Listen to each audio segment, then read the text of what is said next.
Welcome to this special edition of the YAHOWAH blog. I say special because as we have pursued, I think we're through 15 episodes of Dode's Song, and now 6 or 7 in the garden. This is going to be the first of a new series. It's called Solving Puzzles. Now, you may want to question, what puzzle are we going to solve? We're going to solve the very puzzle of life. Why we exist, why we are here, what God actually revealed to us, how we can know that it was Yahweh, the creator God of the universe, speaking to us through the prophets and the Psalms that we are going to delve into as part of this series. You see, God was put in a very interesting position by man. And it's kind of unusual for us to think that mankind could put God in an unusual position where he would have to communicate through puzzles as opposed to forthrightly with us. Now, that's not to say that God misled us. He didn't. He just spoke in a way that required someone to unravel, to piece together what he had presented. It's very much like taking a jigsaw puzzle out of the box and dumping all the pieces on top of the table. And you're saying, oh boy, what is this going to be? And when they dump on the table, about half of them are right side up, half of them are upside down. So the first thing you have to do is you take all the pieces and you get them right side up. That's a really good start. The next thing you have to make sure is that the whole puzzle is right there. So you got the whole puzzle that you'll have a chance to review.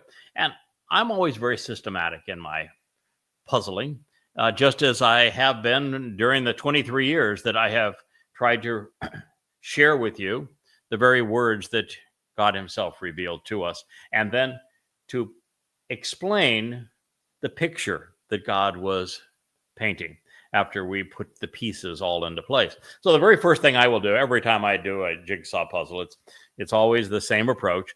I take related colors. So I will look at pieces that all share a similar hue or a pattern or whatever it may be, but I will put groups of puzzle pieces all around the table. I even have trays for them. So I have these little plastic trays, and each of the plastic trays are specifically designed to hold a particular pattern or color. And then I take them, and so I'll go through the entire puzzle, all 1,000 pieces, and I'll assort them that way. Then the next thing I will do is I will look for all of the edge pieces, because framing the issue is central to understanding. When people present lots of information to you, unless they have properly framed the issue that you're going to be discussing so that you have the proper perspective to understand it, you know exactly where they are going with this, then it's very, very difficult to understand. It's exceedingly hard to perceive truth and to comprehend something unless the issue is properly framed. So that's the next thing I will do. And then it's all about being systematic and putting the pieces together so that all of the ins and outs all work in harmony together. And I'll even be systematic with that. Once I've got my pieces together, I will arrange all of the pieces with a single out and 3 ends together. Then I'll arrange all the pieces with all outs, and then with all ends, and every variation of them. Because once you start putting the pieces together, what you find is, proximity to the other pieces, therefore context, determines what shape is going to fit into all of this. What I have actually just described as it relates to solving jigsaw puzzles, and this methodical approach of framing the issue, getting all of the like hues and colors and shadings together, forming then an understanding of each piece has a unique shape so that it fits in context with another piece, is actually called chokmah from Yahweh's perspective. And chokmah is having the skill, the discernment, the judgment to know how things fit together so that you can transition from knowing I've got a lot of pieces here on the table to understanding when they're all put together correctly and you see the picture as a whole. And then you can even relate that picture to all of the other pictures Yahweh has drawn for us. So we were doing a family hour show this past Friday. And during that show, one of our covenant members, a longtime listener, posted something from the 78th Mizmor, and it just pierced my soul. It was, oh my, this is precisely what we're doing. This is why we're here. And so I'm going to share that with you. And what he did not indicate at the time is that presentation that I had written previously, and it happens to be in An Introduction to God, Volume 2, of the 78th Mizmor, does something that is my favorite as it relates to teaching and solving puzzles, if you will. Rather than just present the lyrics of the 78th Mizmor and say, oh, you figure it out. What I did is I integrated the lyrics of the 78th Mizmor with Yashaya Isaiah 25 and even beyond that.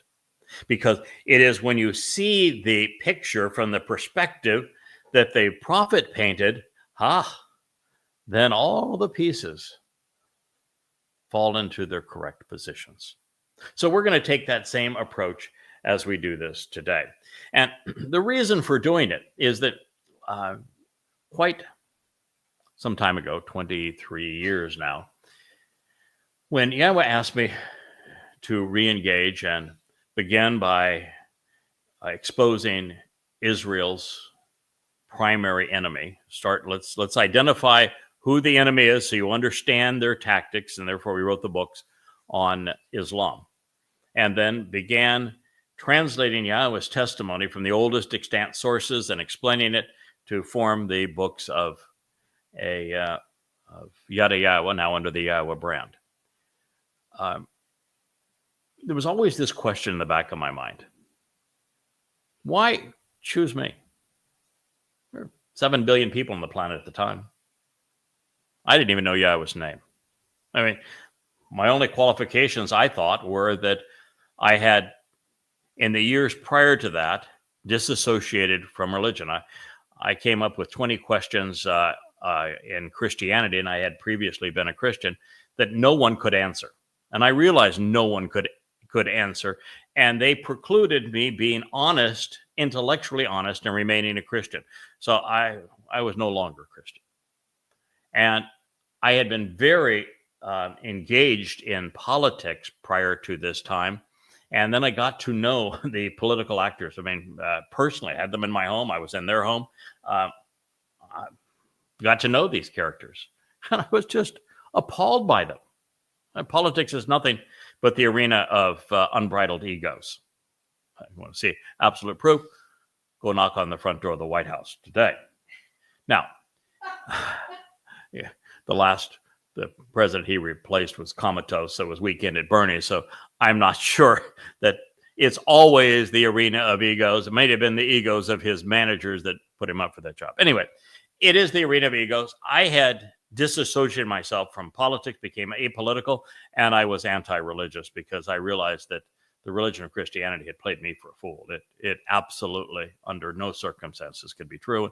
And subsequently, I proved that. Yahweh asked me to write the 5 volumes of Twistianity, which proved conclusively that everything about Christianity, including the myth of a Jesus Christ, is all for naught.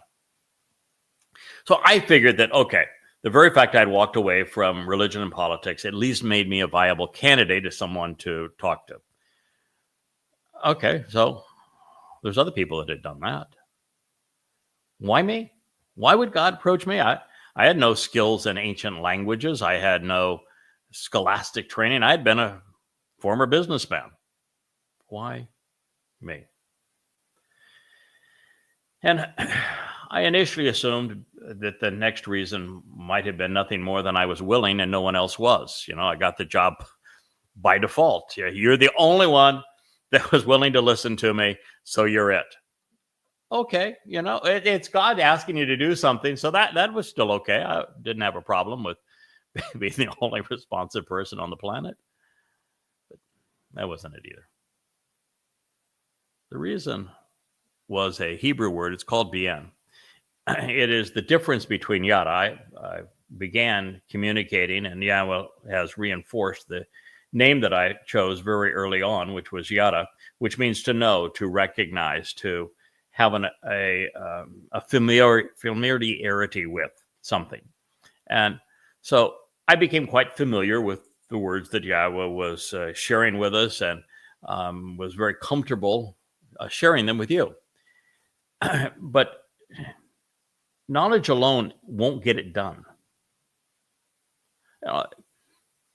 There has been a number of attacks on me recently as to say, why didn't you translate everything, and why instead did you do these other projects? Well, because Yahweh asked me to do these other projects, and I thought that was a good idea to follow his advice and to protect his people by doing so and clearing away the clutter that has been piled on top of the truth so that it could be seen for the first time.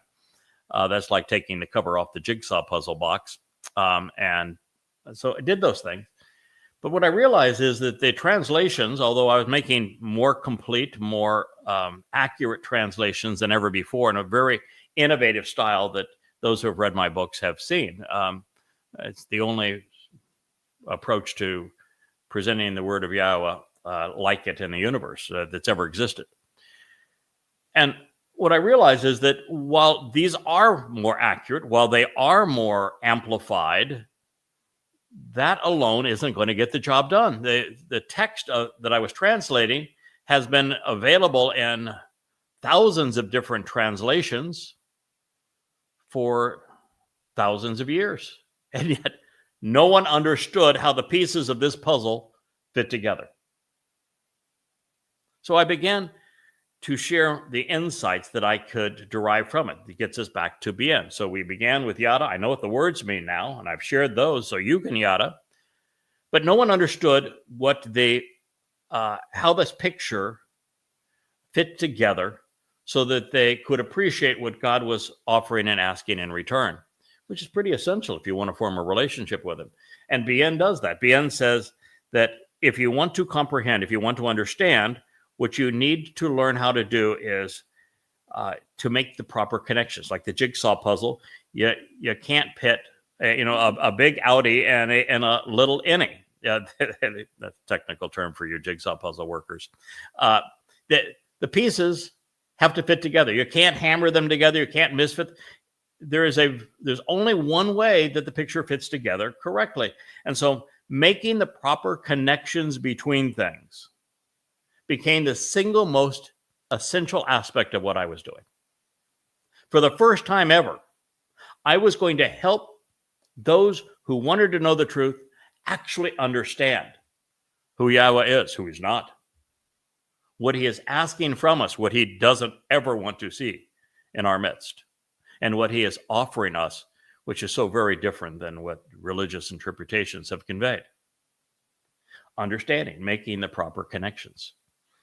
And when you do that, what you are essentially doing is solving the puzzle.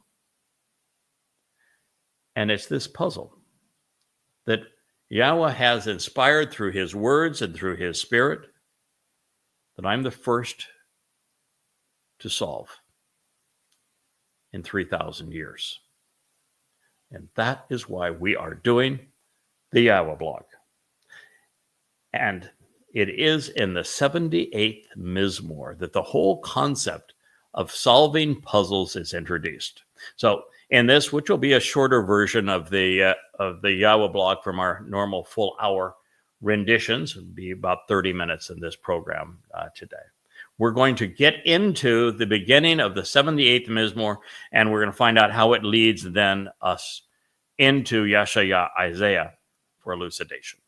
So the psalm we're going to consider, excuse me, it was scribed by my king, your king, if you choose to join us in the covenant family, my Savior and your Savior, again, if you wish to be part of this.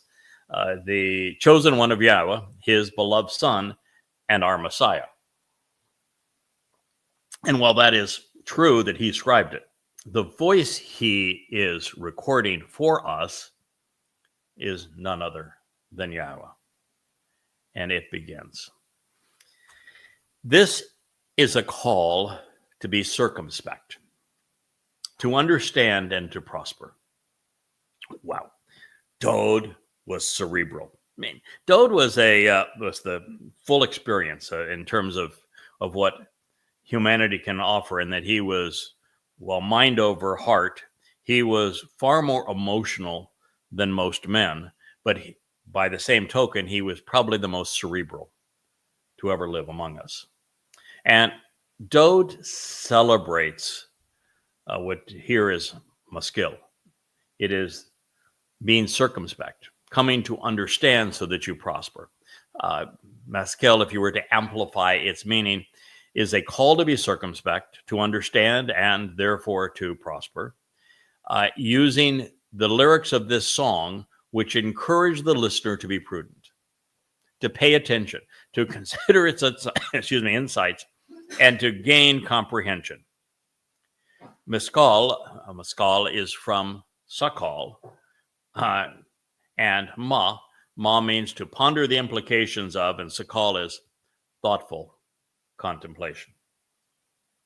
For the purpose of asha, valuing this treasure and this storehouse where the most valuable treasures are kept. Akaf is also the name of Dode's favorite Lowy musician, but in this case, the musician's name is meaningless to us. What his name means is meaningful to us. So this is a call to be circumspect and to understand, indeed to prosper, for the purpose of akaf, valuing these treasures. My people, which would be Yisrael, made a point in our family hour that I didn't explain as well as I should have. I'm going to take just a moment here from this to explain it. I said that you can't, as a goy, as a ger, foreigner,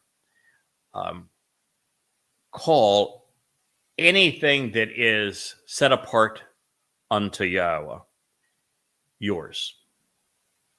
Nothing that is set apart unto Yahweh, including any one of the 7 Moed Mikre, including his Torah, including his covenant, including his Ruach Kodesh, set apart spirit. None of the things set apart unto Yahweh belong to Goyim. Goyim are typically estranged from Yah. Now, that's not to say that a goy or a ger, foreigner, can't enjoy these benefits associated with the covenant. They can't.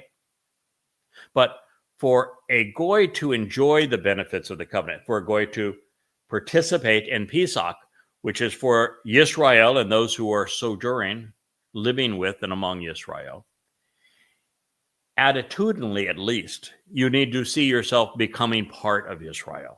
Yisrael is also set apart to Yahweh.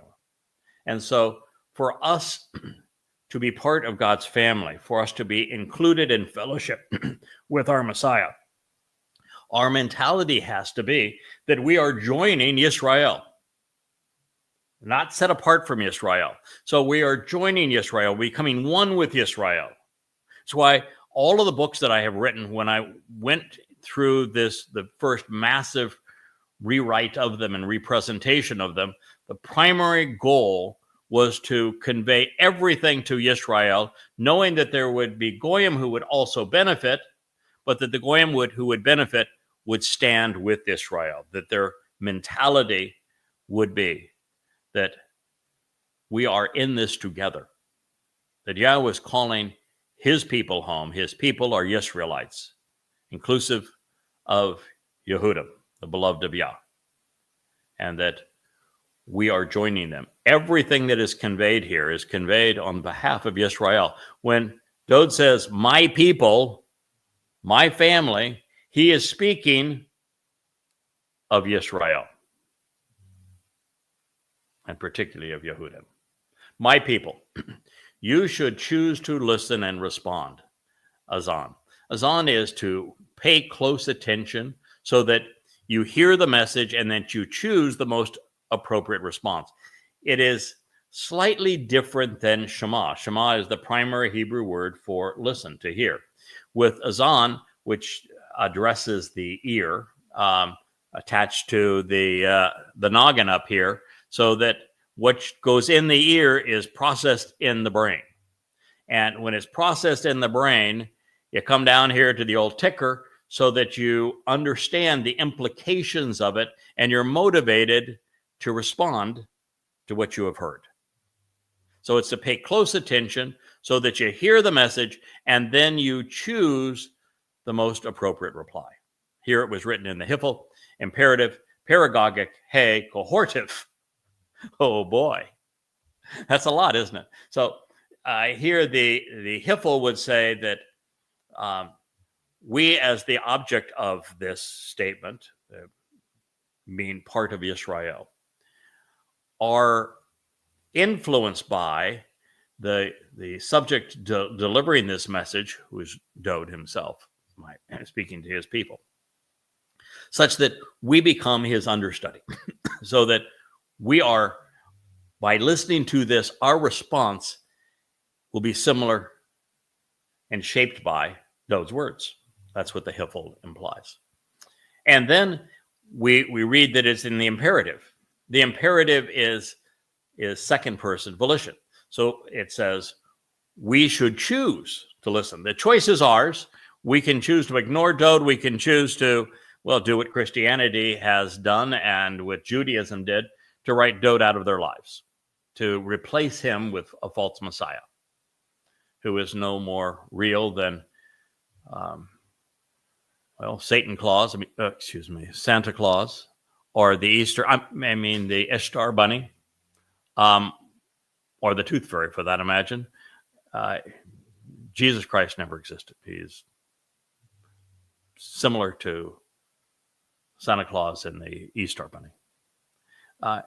This is, and Bar Kokhba most certainly was not the Messiah. And that was the claim of the founder of Rabbinic Judaism. You can't start off with a mistake of that magnitude and then expect to be credible, I guess, unless it's a religious myth, and then, nobody thinks anyway.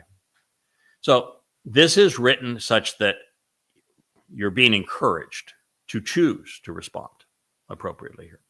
And when you add the imperative to the paragogic hey, it means I am really exhorting you here. While it's your choice, I'm telling you that this is really important for you. I'm going to give you every ounce of my passion here, Dode is saying, because I really, really, really think it's important to get your attention. And in this particular case, he added the cohortative, which means my people, I really want, it's my desire that you should choose to listen and respond emphatically. That would convey the whole essence of this. So very important that you understand how these Hebrew stems and moods and conjugations and all of this work together. So my people, I really want you to choose to listen and offer an emphatic response to my Torah teaching. To my Torah teaching. Dode was Dode because he knew and he loved the Torah. What follows here is a teaching. It is a guidance. It's an insight. It is direction from God because it is shaped by his understanding of the Torah. Torah does not mean law. Torah is from Yara, which means it's the source from which guidance, instruction, teaching, and direction flow.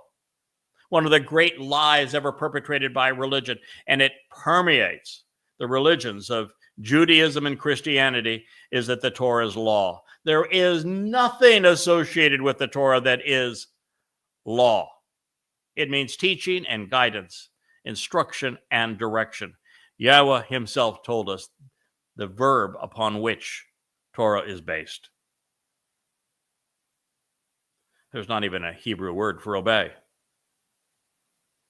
So we need to get that straight.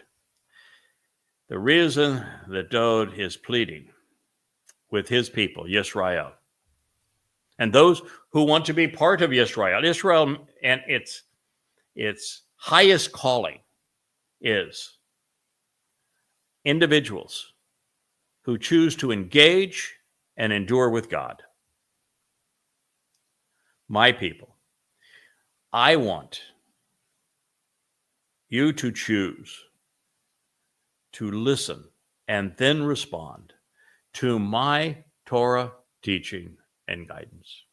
Now, isn't that really interesting? Every time we read about the Torah, it's always the Torah of Moshe. But the Torah is Yahweh's. And the Torah, by the way, in the Talmud has nothing to do with the Torah. It's one of the great rabbinic lies that they're reading their Talmud is studying the Torah. It is not. Observing the Talmud, they want you to believe, is observing the Torah. It is not. It's man's arguments. The Torah is Yahweh's. But here, Dod is claiming the Torah teaching for himself. I want to tell you, to go to that point is way beyond anything I would ever say. I want you to understand the Torah teaching of Yahweh. But here, Dod is saying, I want you to listen to and respond to my Torah teaching. Do you think he had a separate Torah? Absolutely not. The 109th Mizmor is all about Dod singing the praises of Yahweh's Torah.